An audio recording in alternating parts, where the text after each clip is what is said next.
So, it's been 11 months since I last posted any Final Fantasy XIV videos on this channel, and it's been considerably longer than that since my last Lore of Eorzea video. Now, that video output isn't great, and while I have been streaming on and off over on my Twitch channel, mostly it's been Splatoon 3 and other games, and I've only recently just gotten back into streaming more consistently, as well as streaming Final Fantasy XIV again. And that was mostly because I wanted to grind out the Fall Guys event. While my inconsistent streaming and content creation isn't exactly a new or recent development, I definitely think 2023 has been one of my worst years in terms of content creation. While there are many, many reasons for this, and not all of them revolve around Final Fantasy XIV, I wanted to talk about how my recent experiences and feelings towards the game, among other things, have led me to go 11 months without making a single video, as well as my plans moving forwards to hopefully fix that. Hello, I'm Mootsuki Yuko, the Salt Exarch, and today we're going to be getting a bit personal. This is going to be a discussion on my experiences with Endwalker, personal burnout, and where I hope to take this channel in the future. Let me start off by stating that this is not going to be a video of me bashing on Endwalker, or blaming Endwalker exclusively for my feelings of burnout. I know a while back some people came out with videos talking about Endwalker and even Final Fantasy XIV as a whole in a critical light, and you might be worried that this video is my belated attempt to jump on that bandwagon and say that Endwalker's trash and is solely responsible for burning me out on the game. To be clear, that is not what this video is. There were, and are, a lot of personal reasons for my experiences during this expansion and subsequent patches. While I will be talking about how the story has contributed to a lack of motivation, both with my content and also playing the game in general, I want to be clear. I thoroughly enjoyed Endwalker's story. I do have some problems with it, the most prominent of which I've already discussed in length in a previous video, you know the one. But ultimately, this video is not a criticism of Endwalker. It's merely an exploration of how my personal experiences with Endwalker contributed to a general burnout from the game, and by extension, a lack of drive to make content for this channel. Also, I want to ease anyone's potential fears up front. I am not quitting Final Fantasy XIV, nor am I giving up on making content for the game. I love the world, the characters, and the story, and likely always will. And I have a lot more I want to talk about when it comes to the game.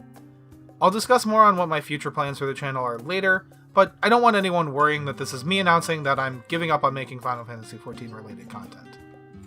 Also, as a final caveat, this video is going to be pretty personal. I tried a couple of times to tweak the script to be less self-indulgent, I guess you might say, but I felt like any attempts to remove the more personal aspects of the story either came across as too harsh on Endwalker, or the game in general, or was just missing important details that I consider relevant. Ultimately, my goal is to give proper context to the changes I want to make to the channel, but I also understand not everyone wants to sit through someone talking about themselves for 20 minutes, especially if you're just usually here for the lore. Of course, I definitely appreciate those of you who want to hear the full story, but if you just want to know where I plan on taking the channel, skip to the timestamp on screen. With that out of the way, let's get into it. I guess the best place to start would be at the beginning. Not of the game, of course, but of my personal start with Final Fantasy XIV. I picked up the game right around when patch 4.2 dropped, so somewhere in the early middle of the Stormblood patch cycle. I don't think I have to tell anyone this, but I instantly fell in love with the game and the story. As a fresh-faced Sprout, I found pretty much everything about the game to be mesmerizing, and I instantly dove into the world of Eorzea headfirst. It quickly became one of my main obsessions, to the point where I was the Final Fantasy XIV person in my friend group. You know, the one who has that one game they won't shut up about that no one else in the group plays? Yeah, that was me. Of course, back then, I was still just vibing, enjoying the swaths of MSQ and other story the game had to offer. By the tail end of Stormblood, I had dipped my toes into some raiding, but I had jumped on board late enough and taken my time with MSQ, so outside of a couple of pugs and friends inviting me to run content, I spent most of my time in-game just chilling with the FC and enjoying more casual content. Then, we started getting stuff about Shadowbringers, and oh boy, that really got me excited for what came next. Not only was Shadowbringers my first real experience with a full expansion, given that I hopped on Stormblood super late, but Shadowbringers' story was really the thing that got me sold on Final Fantasy XIV's lore. Like, don't get me wrong, I was loving the story so far already, but just the amount of mystery and intrigue leading up to Shadowbringers, and then the world building we got with it, finding out who the Crystal Exarch was, finding out about the Ascians, learning more about the Calamities as well as the Source and the 13 Reflections, the absolute bombshell that was Emmett Silk's explanation of Zodiark and Hydaelyn. Quick aside, I still cannot believe they dropped this line in the launch trailer.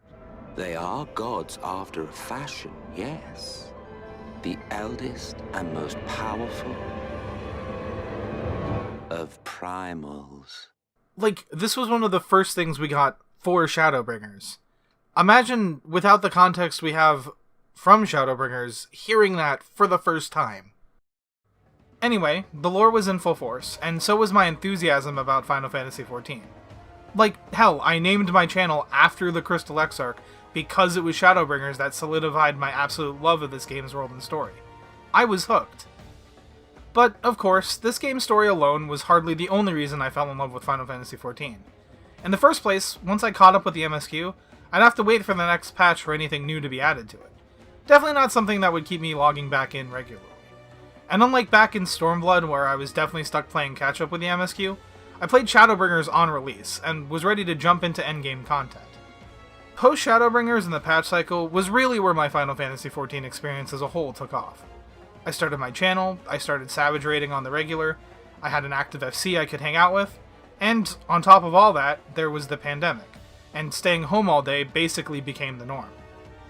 Where I would once go to hang out with friends in person, now I was logging on to Final Fantasy XIV and socializing on there. I was having a good time making friends, making videos, and just enjoying the game. But of course, all good things must come to an end, and slowly, the game and my interactions with it began to change. RFC had been hemorrhaging members slowly and steadily since the data center split, where we were moved from Primal to Crystal, and by the middle of the post-Shadowbringers patch cycle, it had pretty much died off. I left the static I was in due to personal drama, and I was just starting to slowly play less and less. I continued to Savage raid in pugs, make videos for the game, and run the occasional dailies with friends, and I'd still log on to meme around and socialize, but things were gradually starting to taper off. I did eventually join another static, but I was streaming endgame content at the time, and they didn't want to be streamed, which is totally fair and valid, by the way. I hold no ill will towards them. But it eventually became unrealistic to balance both raiding with my static, and then also streaming the same fights with pugs on my days off. Not to mention all the conflicts that would eventually rise with weekly clears. So, I wound up having to leave, and while I did keep up with the PF grind for a bit after that, eventually I fell behind on gear and wound up falling off the raiding scene. Some of my other interests in the game kind of fizzled out as well at the time, more for personal reasons than anything the game did. I just didn't have as much time or energy to set grindy personal goals anymore. But the end result was my motivation for logging into Final Fantasy XIV was already kind of starting to whittle itself away over time. Leading up to Endwalker's release, I really was only playing the game for three things: the story, my social interactions with my friends in the game and joining them for casual content, and making these videos. Then there were also a lot of other real-life things that happened around the time leading up to Endwalker's release, like a failed relationship and having to leave a job and a bunch of other things that I don't really want to get into for fear of just whining about my personal life and my mental health at the time. But the long and short of it was that I was not in the best position to dive into Endwalker headfirst and enjoy it to the fullest when it first dropped. But I was still hyped for the story, and putting aside the fact that I felt pressured to play it right away because I'm a Final Fantasy XIV content creator, I did genuinely go into Endwalker excited to experience what the story had to offer. So I played it, and I streamed it. And here's where some other stuff came up that really just kicked me while I was down. The first was that I found out that, due to Endwalker's heightened system requirements, I could no longer use my full VTuber model and had to resort to a PNG while also playing the game and streaming. Or else the stream quality was just in the trash.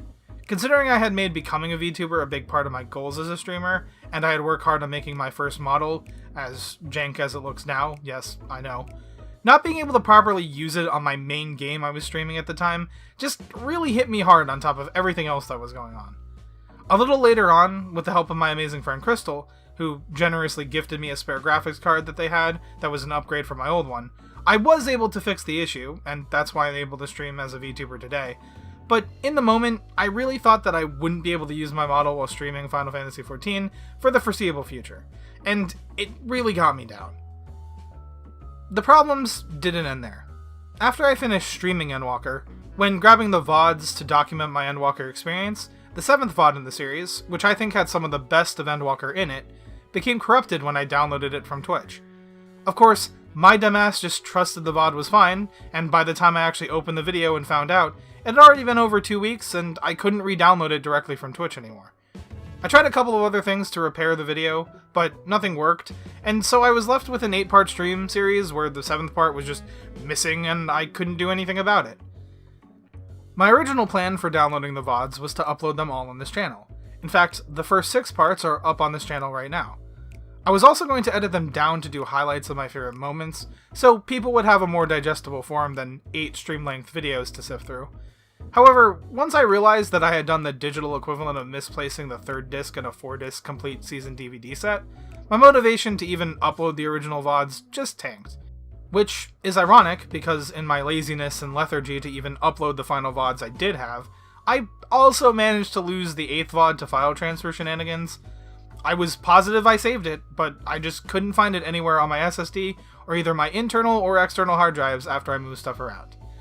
So the VODs are up on my channel, but the last 2 parts of my original first-time playthrough of Endwalker, the finale, arguably the part people want to watch the most, were just gone forever, and it was entirely my fault.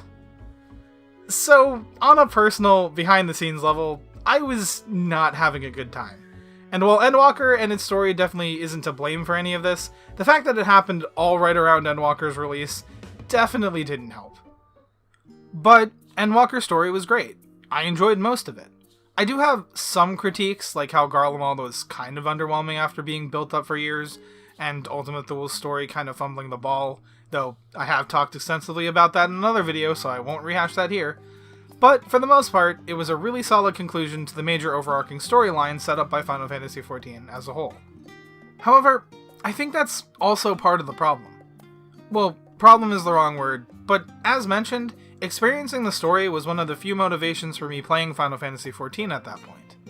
And I feel like Endwalker does a really good job wrapping up many of the plot lines and questions that had been built up since A Realm Reborn. This is going to be really nerdy of me to say, but it feels like the ending of a good anime. It builds up to this awesome climax, ties up loose ends, and just leaves you feeling that bittersweet warmth that the heroes accomplished their goals. They saved the world, but now the story's over. There's nothing left for them to do. They even did the stereotypical, the main protagonist team disbands after the end of the story thing. It was the end. And of course, I knew there was more to come. We all knew going into Endwalker that Yoshi P said he fully intended to continue on into 7.0 and beyond, long before we saw the first Dawn Trail announcements. But that doesn't mean Endwalker isn't an ending. That was the intention after all. It's the conclusion to the main conflict leading all the way back to A Realm Reborn between Hydaelyn, Zodiark, and the Ascians.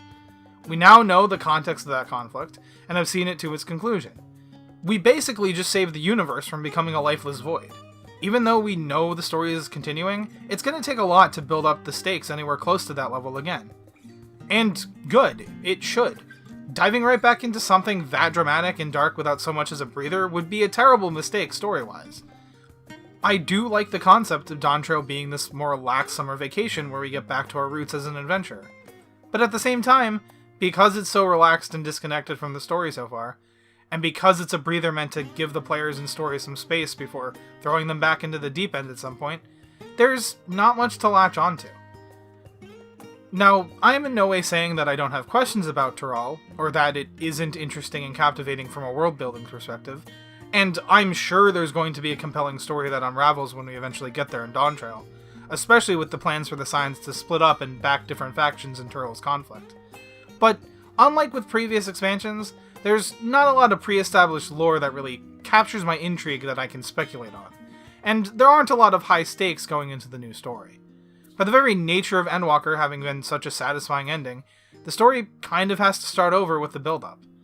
And once again, I don't think that's a bad thing, but it is a thing, and I think because of that, a lot of the post-expansion hype is just gone for me.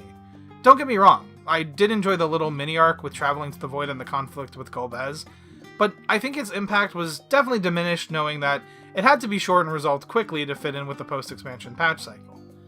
The combination of that, plus my lack of emotional connection to Tural, or having anything to really theorize or speculate on that wouldn't just be wild guessing, really hasn't captivated me as much as the story has in the past. I should also point out here, because I know I'm going to get comments if I don't, this is a personal opinion. If you're super hype about Dawn Trail, I'm not saying you shouldn't be, or that Dawn Trailer's trailers are underwhelming or bad in some way. I'm not even saying that there aren't aspects of Tural or the story moving forwards that aren't interesting or intriguing. I'm just saying, for me personally, I am not as immediately captivated by Dawn Trail or its story as I have been for expansions in the past, specifically because a lot of my enjoyment has been from speculating on specific story and lore threads that, by the very nature of Endwalker, have been resolved. So, that's where I was, and where I've been for the longest time. Just kind of not feeling the game and not really having much motivation to play. Blaming this solely on Endwalker, or its function as an effective end of the story that I fell in love with, would be a mistake. I fully recognize that the seeds of Burnout had been planted leading up to Endwalker, and a lot of it was down more to things going on in my personal life, and less problems with the game in general. Even beyond the story, there are plenty of things I haven't done or completed in this game yet, and plenty of things I know I can and would enjoy doing. But I just wasn't feeling the drive anymore. There were a couple of times I've tried to rekindle my motivation by force, some of which were more successful than others. For instance, I got into playing Crystalline Conflict for a bit, and I still really enjoy it, but nothing kept me coming back day to day and week to week.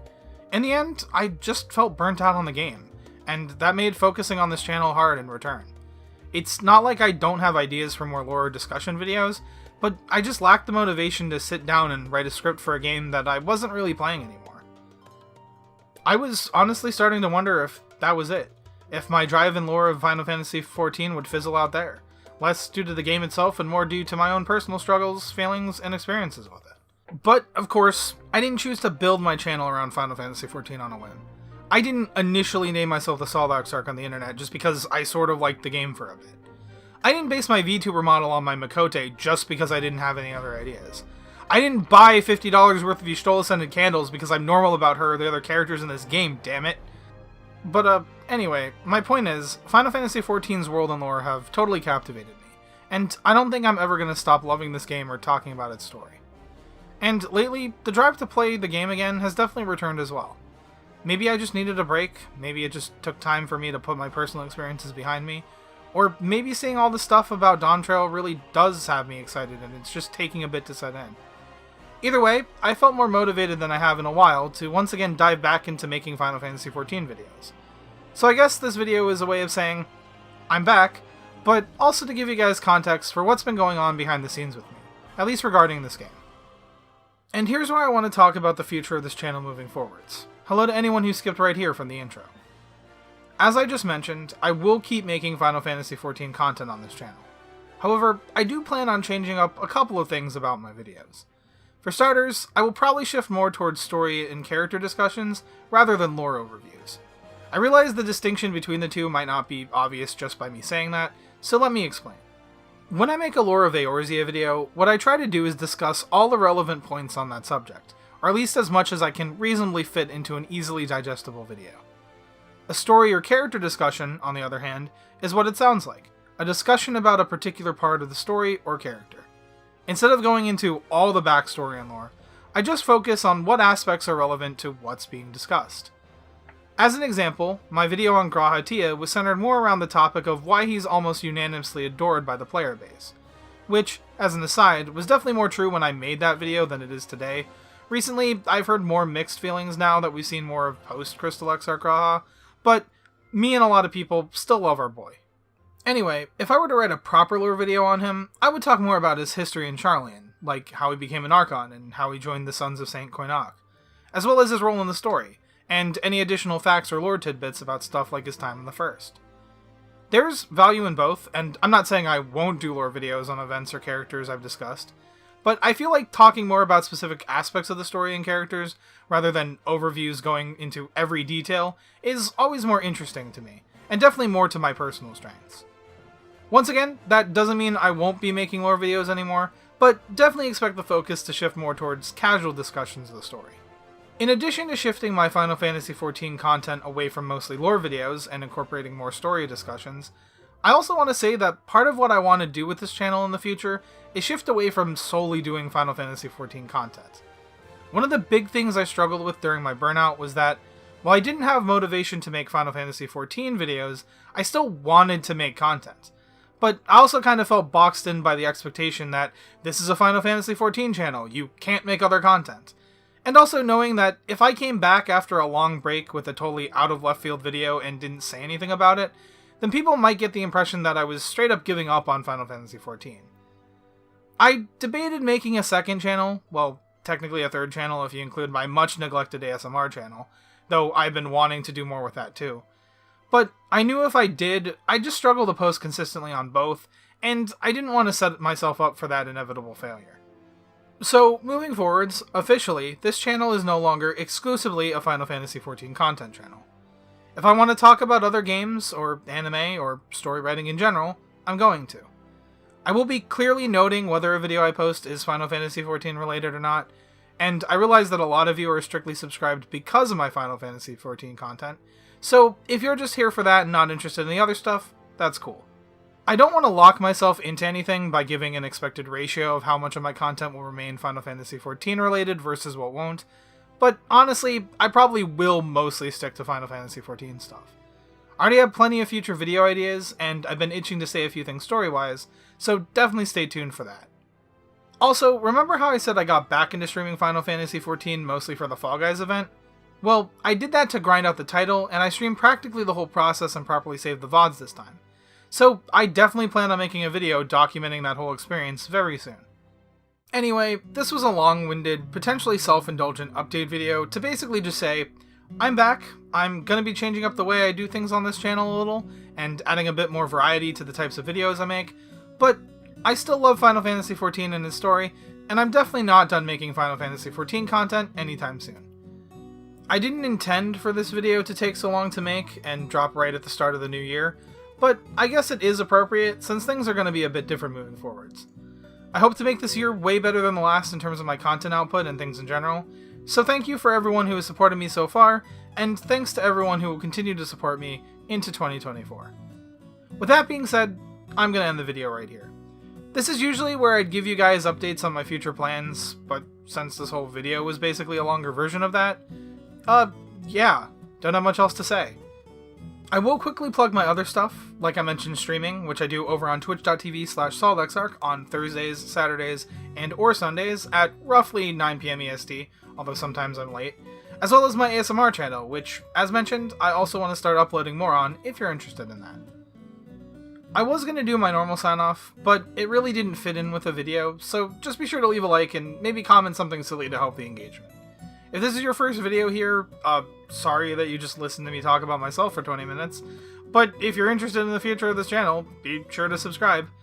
Once again, thank you all so much for watching, here's to a great 2024, and I'll see you all in the next one. Peace out.